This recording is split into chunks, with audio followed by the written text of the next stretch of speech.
bikaguha umugisha. Ndora ibintu bitandatu bituma uba umuherwe.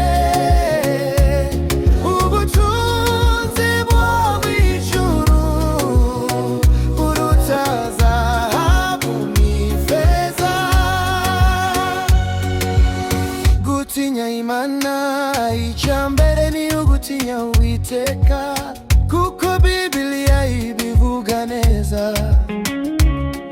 Umutima wubaha Imana niwo musingi w'umugisha.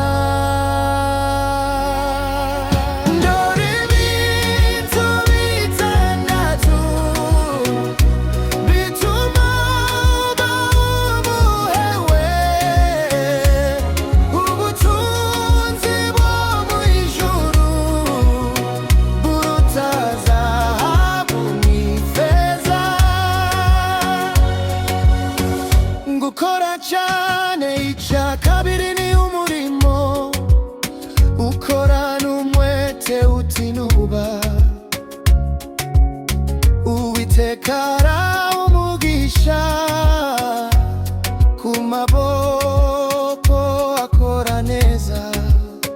Gutanga icya gatatu ni ugutanga ufasha abakene n'abababaye. Uwiteka aravuga ngo utanga ndazigera bura ubwenge. Ishakane ni ubwenge bukomoka ku ijambo ry'Imana. Iyo bufite mu mutima ubuyobozi bwawe buratungana. Kwihangana icya gatanu ni ukwihangana.